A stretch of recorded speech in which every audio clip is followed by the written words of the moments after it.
आवाज़ किताबों की पर्सनालिटी प्लस अध्याय 20 एकाग्रता की आवश्यकता। व्यवहारिक जीवन में एकाग्रता का बहुत महत्व है। जो लोग व्यवहार कुशल नहीं होते वे किसी से भी बिना विचार किए अनाप शनाप बक देते हैं।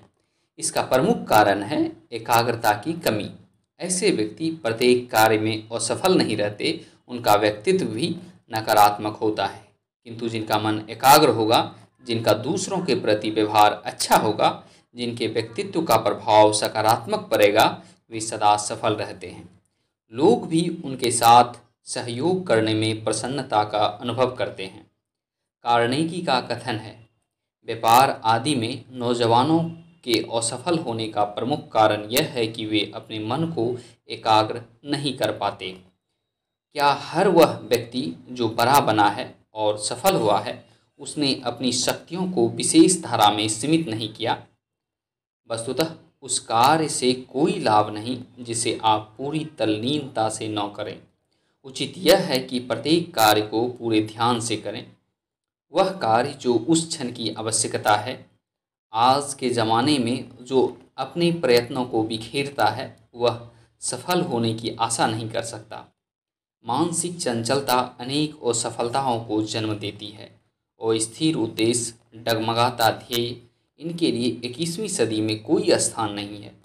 ऐसा परिश्रम जो गलत दिशा में किया जाए केवल कार्य शक्ति को बर्बाद करना ही है।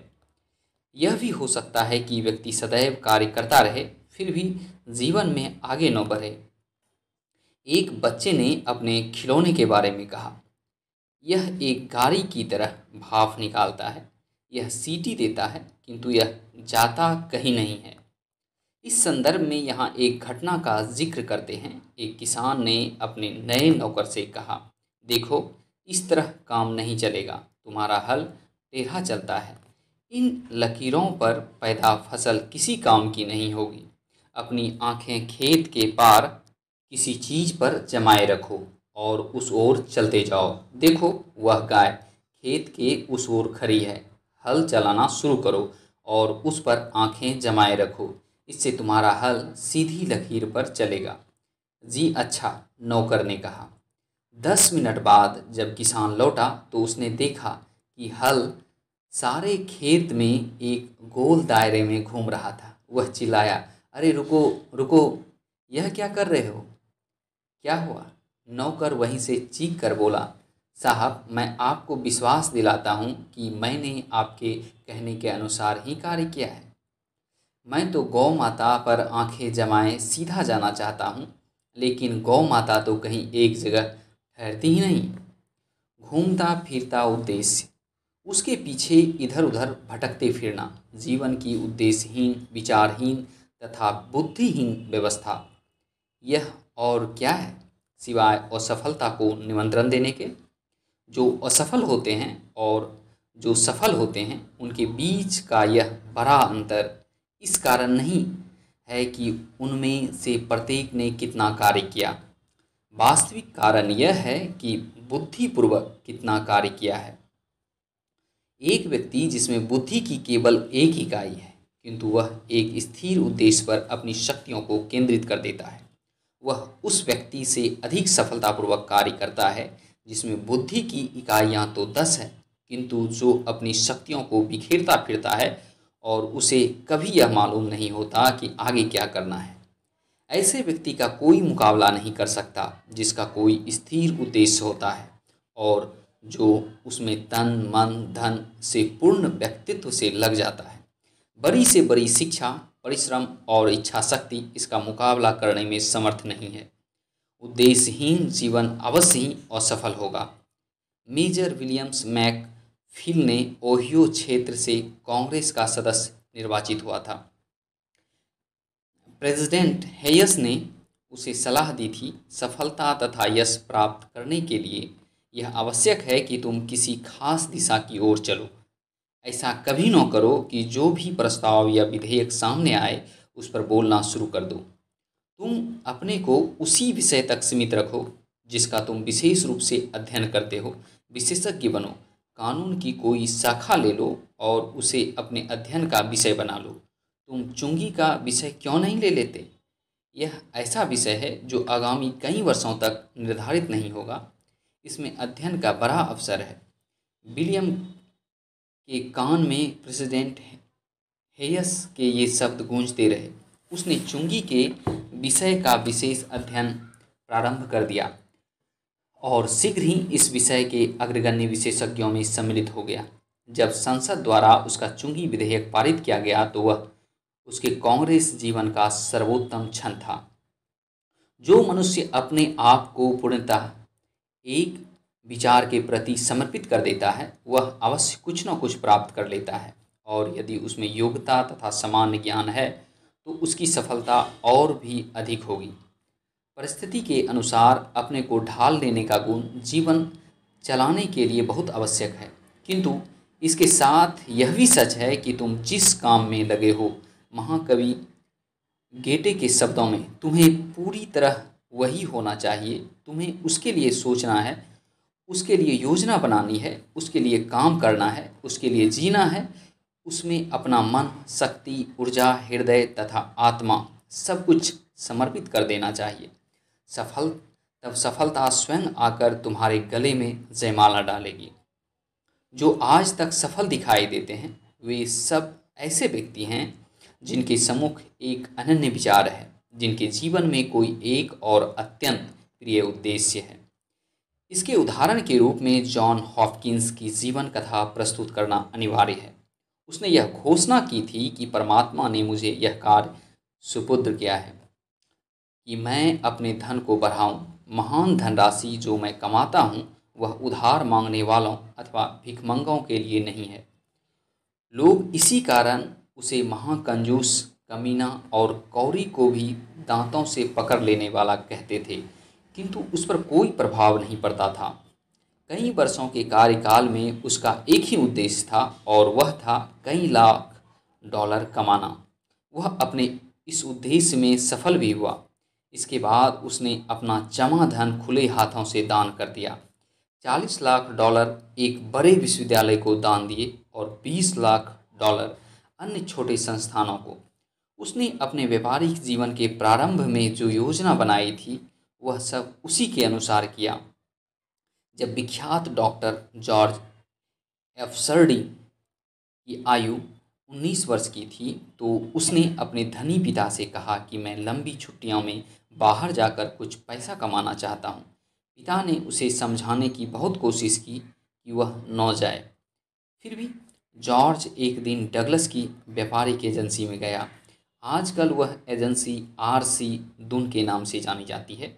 एजेंसी में जाकर युवा जॉर्ज ने डगलस से कहा, मुझे कुछ काम चाहिए। डगलस बोला, हमारे पास इस समय ऐसा कोई काम नहीं जो तुम्हें दिया जा सके। इस पर जॉर्ज एफसार्डी ने कुछ अपमानित सा होते हुए कहा, काम तो आपके पास है, यह बात दूसरी है कि आप मुझे देना नहीं चाह रहे। उसे रेखा चित्र बनाने का अच्छा अभ्यास था। उसने डगलस का पैड और पेन उठाया और रेखाओं से एक सुंदर हंस का चित्र बनाकर डगलस के आगे रख दिया। डगलस उस चित्र को देखकर आश्चर्य से बोला, क्या तुम चित्र बनाना जानते हो? हाँ, उसने विनम्रता से कहा। अच्छा, हम तुम्हें $5 प्रति सप्ताह देंगे और जब भी ओवर टाइम करोगे तो उसके 5 सेंट प्रति घंटा अतिरिक्त मिलेंगे। मुझे स्वीकार है, तो फिर कल से काम शुरू कर दो। जॉर्ज बोला, क्यों, अभी शुरू करने में क्या आपत्ति है? अच्छा, अभी शुरू कर दो। यह कहकर डगलस ने अपने मैनेजर को बुलाया और उससे कहा, इस लड़के को एक डेस्क दे दो। मैनेजर जॉर्ज को अपने साथ ले गया। डगलस को जल्दी ही इस बात का पता चल गया कि जॉर्ज 150 शब्द प्रति मिनट की गति से शॉर्ट हैंड में लिख सकता है। उसने एक दिन उसके सामने अखबार का एक लेख पढ़कर उसकी परीक्षा ली। जॉर्ज परीक्षा में खरा उतरा तो उसने उसे प्राइवेट सेक्रेटरी का काम करने के लिए कहा, किंतु युवा जॉर्ज ने स्पष्ट इनकार कर दिया और कहा, मैं सेक्रेटरी नहीं, डॉक्टर बनना चाहता हूँ। डगलस उसे हतोत्साहित करता हुआ बोला, तुम्हारा मस्तिष्क व्यापार के लिए बना है, तुम कभी डॉक्टर नहीं बन सकते। उसने मन में निश्चय कर लिया कि वह डॉक्टर बनकर ही रहेगा। 10 वर्ष बाद श्रीमती डगलस एक डॉक्टर के यहाँ अपना चेकअप कराने के लिए गई। वह डॉक्टर जॉर्ज सार्डी ही था। डॉक्टर बनने की उसने अपनी लगन नहीं छोड़ी थी और वह एक अच्छा डॉक्टर बनने में सफल हुआ। यदि डगलस के कहने पर वह अपने लक्ष्य से भटक जाता तो कहीं का न रहता, बल्कि डगलस की चुभती बात ने उसे और अधिक प्रेरित कर दिया। यदि तुम किसी कार्य में ऐसे लगे हो कि तुम्हारा सब कुछ वही है, तो तुम उससे पूरा लाभ उठा लोगे, क्योंकि तुमने ठीक मूल्य दे दिया है। यह मूल्य है ईमानदारी, परिश्रम और बुद्धि से कार्य करना। जीवन संघर्ष के अतिरिक्त क्या है? एक व्यापारी के यहाँ किसी नौजवान ने नौकरी के लिए अर्जी दी थी। व्यापारी ने उसके बारे में कहा, हाँ, मैं जानता हूँ कि उसे नौकरी की आवश्यकता है। वह ईमानदार है और इस पद के योग्य भी है, किंतु पिछले कई सप्ताह से ऑफिस से घर लौटते हुए मैं उसे गली के एक कोने में कुछ निकम्मे लोगों के साथ गप्पे मारते देखता हूँ। मैं नौकरी पर किसी ऐसे नौजवान को रखना चाहता हूँ जो किसी गली के किनारे निकम्मा खरा सिगरेट पीकर मेरे नाम को बदनाम न करे। अपना खाली समय में उसे कुछ अधिक गंभीर कार्य करने में बिताना चाहिए। हेनरी जे रेमंड ट्रिब्यून ने हॉरेस ग्रीले के साथ संयुक्त संपादक था। प्रारंभ में उसे $8,000 प्रति सप्ताह वेतन मिलता था, फिर भी वह अमूमन 12 से 14 घंटे प्रतिदिन काम करता था। वह न्यूयॉर्क टाइम्स का संपादक बना तो पहले अंक में 12 कॉलम से अधिक सामग्री उसकी लिखी हुई थी। डेनियल वेबस्टर की मृत्यु पर उसने एक ही बैठक में 14 कॉलम लिखे थे। लॉर्ड कैंपबेल जब विद्यार्थी थे तो उन्होंने लिखा था, सफलता का कोई भी अवसर प्राप्त करने के लिए मुझे दूसरों की अपेक्षा अधिक स्थिरता से परिश्रम करना चाहिए। जब मेरे साथी थिएटर में हो, मुझे अपने कमरे में होना चाहिए। जब वे सो रहे हों, मुझे पढ़ने में लीन होना चाहिए। न्यायाधीश श्री डेविड का कथन है, जो अपने साथियों से पहले सोकर उठता है, वह अपने स्वास्थ्य की सीमाओं में रहते हुए अधिक काम करता है और सदा विजयी होता है। निकोला टेस्ला का कथन है, जीवन में सफल होने के लिए मनुष्य को अधिकाधिक कठिन कार्य करना चाहिए।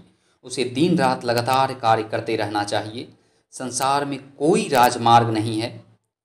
यह विचारधारा है जिसका कि मैंने वर्षों तक अनुसरण किया है। टेस्ला का जीवन अपनी प्रयोगशाला में निरंतर श्रम करते हुए व्यतीत हुआ। वहाँ सवेरे से शाम के 8 बजे तक वह सारा दिन काम करता था। दोपहर का भोजन भी प्रायः प्रयोगशाला में बैठकर करता था। 2 साल में 2 बार वह थिएटर गया। मुश्किल से ही वह कभी किसी से भेंट करने के लिए समय निकालता था। एक उत्साही नवयुवक कलाकार ने एक सुंदर चित्र की ओर संकेत करते हुए कहा, चित्र फलक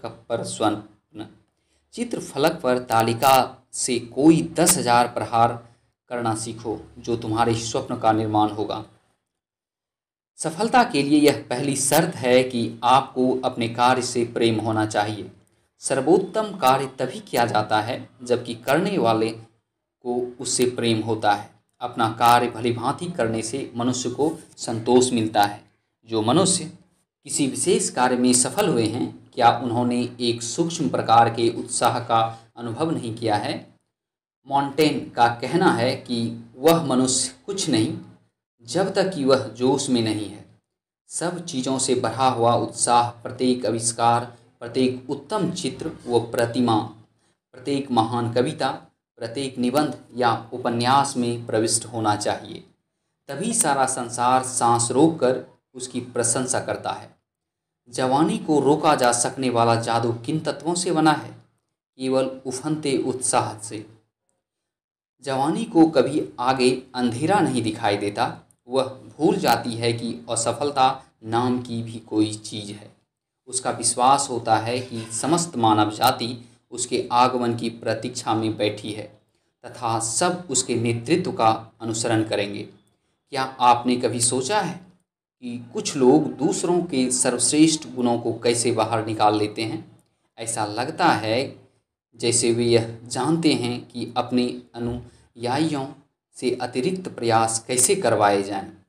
हम सब ऐसे सफल प्रबंधकों को जानते हैं, जिनमें से कुछ शिक्षक होते हैं, कुछ कंपनियों के प्रमुख, कुछ टेनिस के मैनेजर होते हैं तो कुछ माताएं। प्रायः नो तो वे सुंदर होते हैं, नो ही उनमें असाधारण बुद्धि होती है। बहरहाल यह स्पष्ट दिखाई पड़ता है कि उनमें लोगों को प्रेरित करने की, उन्हें सर्वश्रेष्ठ बनाने की प्रतिभा है।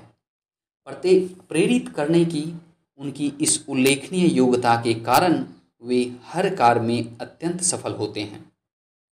दूसरी ओर कुछ ऐसे लोग भी होते हैं जो हमारे अंदर के निकृष्टतम स्वरूप को बाहर निकालते हैं। जब हम कुछ लोगों के आसपास होते हैं तो हम स्वयं के अयोग्य और फुहर समझने लगते हैं। हम इतने नकारात्मक ढंग से कार्य करते हैं कि बाद में हमें स्वयं आश्चर्य होता है। इन लोगों की प्रेरणादायक चर्चाएं कुछ समय के पश्चात उबाऊ वक्तव्य में बदल जाती है। यद्यपि उनका मूल लक्ष्य हमें प्रेरित करना होता है, किंतु वे दरअसल हम पर हावी हो जाते हैं। जब मन लगाकर कार्य किया जाता है तो उसे करने में मन एकाग्र होता है, और जब किसी कार्य में मन एकाग्र होता है तो उसमें सफलता अवश्य मिलती है। महान विभूतियों ने इस संबंध में जो कुछ कहा है वह मिथ्या नहीं है। ये जीवन की वो सच्चाइयाँ हैं जिन्हें अमल में लाकर हर कोई सफलताओं के नए आयाम को छू सकता है। इसमें कोई संदेह नहीं कि हम जिस कार्य को तन मन से एकजुट होकर करते हैं वह उस कार्य की अपेक्षा अधिक शीघ्र और सुव्यवस्थित ढंग से होता है जिसे आधे अधूरे मन से किया जाता है। इसलिए जो कुछ भी करो एकाग्रचित्त होकर करो, उसी में सफलता मिलेगी। धन्यवाद।